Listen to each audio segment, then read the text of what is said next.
Hi everyone! Welcome to Country of the Week. This is our fourth week doing Country of the Week and we are heading to Africa, to the country of South Africa. So let's start our video with our fast facts. Fact number 1. South Africa is in Africa. The southern part, in fact. Funny that.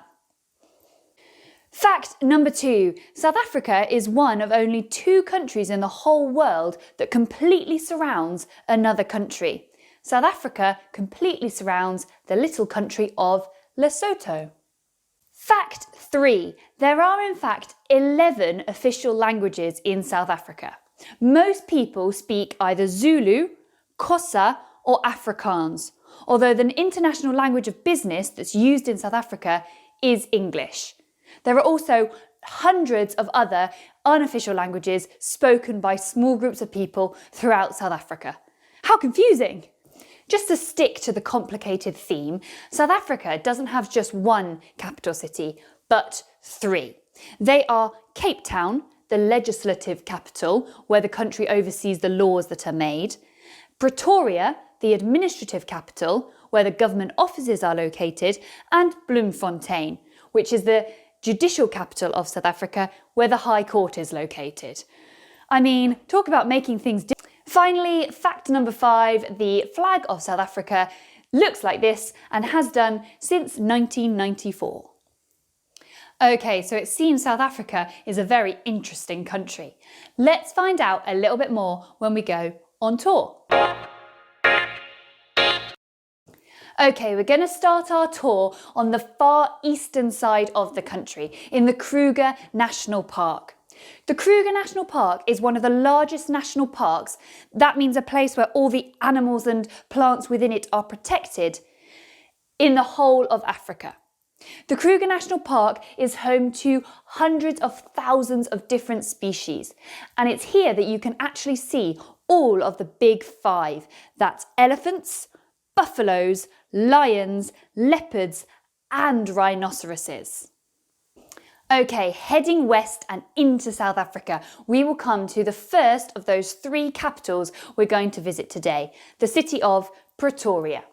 Pretoria sits on the Arpies River and is surrounded by mountains on the east as well.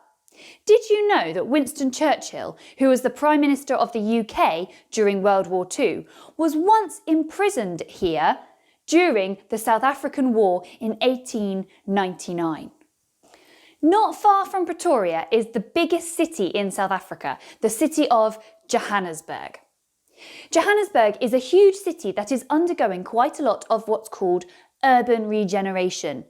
That means areas that were previously run down and out of use are now being improved and turned into restaurants, bars, art galleries, houses and other cultural venues.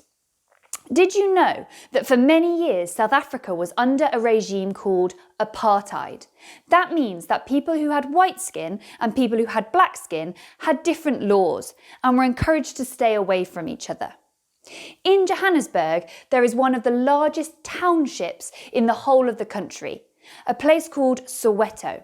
And this is a part of the city where only black people were allowed to live. Okay, heading south from Johannesburg, we're going to go past the border with that country that's in the middle of South Africa, Lesotho, and we're going to come to the Golden Gate Highlands National Park. Here is a beautiful spot where you can see sandstone, rocky outcrops, loads of wildlife, open skies and stunning sunsets. A bit different from the cities, I think. Okay, heading south further still, and we're going to reach the coastal city of Durban. Durban is one of the main cities for tourism in South Africa, and it's also the country's main port. Did you know, in 2010, South Africa hosted the Men's Football World Cup, and Durban was one of the host cities? Right then, continuing west along what's called the Wild Coast, we're going to cut back inland to reach the second of those capital cities, Bloemfontein. Bloemfontein is a very industrial and important city in South Africa. It's home to lots of museums and impressive government buildings. But it's also known for its impressive array of roses, and every year they hold a festival just about roses here. How lovely. To the west of Bloemfontein is a huge area called Karoo. Karoo is a very dry, arid area with lots of grassland and flat land. It hardly ever rains here, and the temperature can either be a very extreme hot or a very extreme cold. This climate means it's preserved its ecosystems over many years, and it's a fantastic place to go fossil hunting. Okay, we're going to end our tour of South Africa in that third capital city, in Cape Town. Cape Town is one of the most famous cities in the world, and it has repeatedly won awards for being an awesome place to live. It is located right on the coast, so it's got some lovely beaches and views out to sea. It's also home to one of the most recognisable mountains in the world, Table Mountain. Why do you think it's called that? Finally, if you head just south of Cape Town City to the Cape Peninsula, you will find colonies of penguins that are particularly famous in this part of the world. I bet that wasn't an animal you expected to see in South Africa. Okay, we have finished our tour of South Africa, a land of safaris, sports, and some very interesting and unique history. Where would you like to visit on our tour? What parts are you interested in? Have a think about it whilst we hand over to Mr. Sawyer and Mr. Power. For many years, South Africa was ruled under a system called apartheid. Now, in this system, white people and black people and people of other colours were kept completely separate. They had things like separate schools and separate areas where certain people weren't allowed to go. Black people, for example, had to have certain papers to be able to travel within white areas. And if they didn't, they were arrested and thrown in jail. This was an incredibly unfair system, and the black people in the country were extremely disadvantaged. The apartheid system was condemned all over the world, and South Africa was banned from certain events, such as sporting events like the Olympics and the World Cup. There were protests all over the world against apartheid, but not in South Africa, because it was against the law to protest. There were groups in South Africa who were opposed to apartheid, even though they weren't technically allowed to.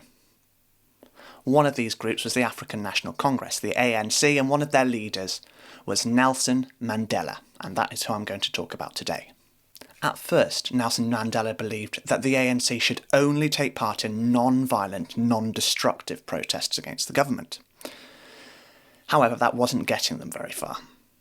Rightly or wrongly, the ANC decided to take things to the next level and started planting bombs in certain buildings. Now, it should be pointed out at this point, Nelson Mandela was very strict in saying that no people should be harmed in this process and those buildings should be empty. I'm not saying it was right or wrong for them to do this.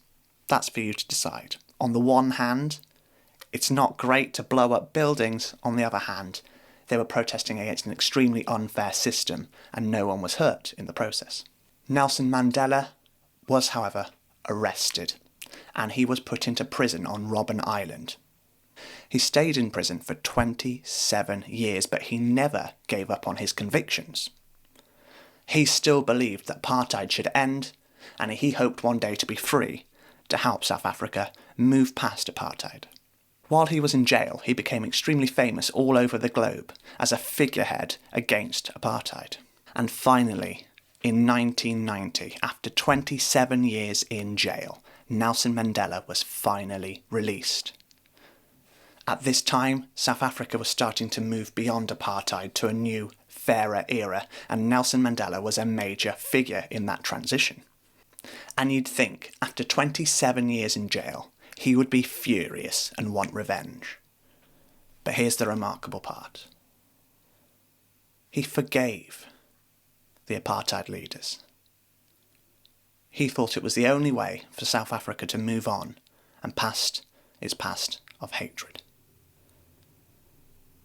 And because of that, South Africa made a very smooth changeover to the new fairer way of life. And Nelson Mandela was rewarded when he was elected President of South Africa.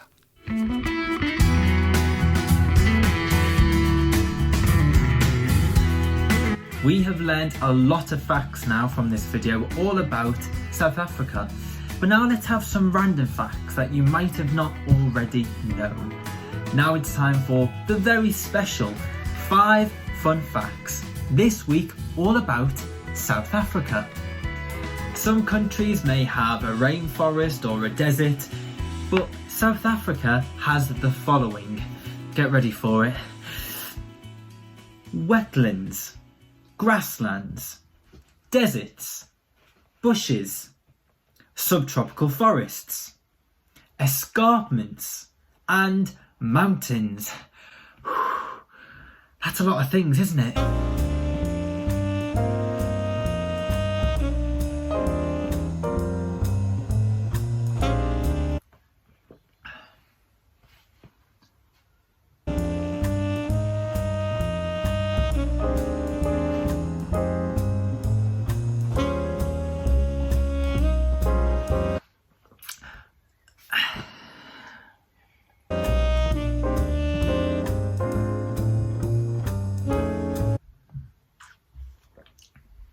Sorry about that, but that reminds me, South Africa's water is the 3rd best in the world for being safe and ready to drink.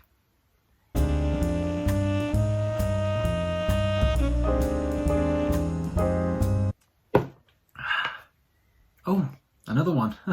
Oh.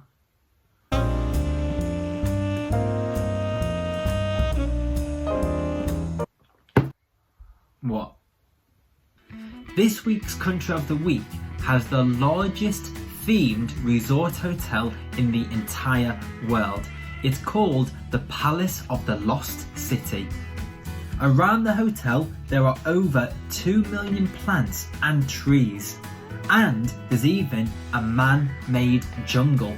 How much is it for a room in that hotel? I've got 10, 20, 25...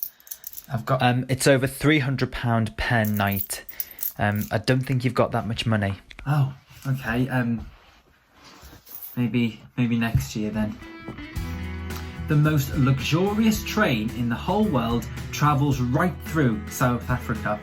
It's called the Rovos Rail. You can even sleep on board this train while you travel to your destination. Very fancy. How would you like to try this? This is called a bungee jump, and it's where a rope is wrapped around your legs and you jump from very high up.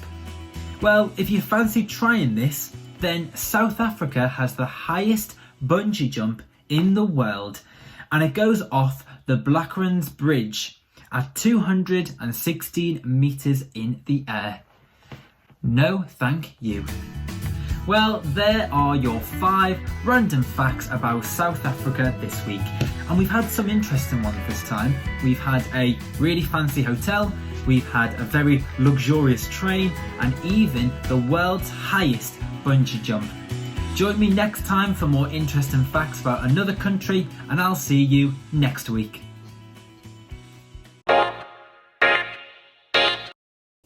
Thank you for visiting South Africa with us today, guys. I hope you've learnt something interesting. Maybe you've been inspired to do some more research. If you want to test your knowledge about South Africa, just head to the Kahoot, which has the link in the comments below, or go to my Twitter, Mr. Sawyer's Twitter, or Mr. Power's Twitter for more activities that you can do all about South Africa. See you next week. Bye.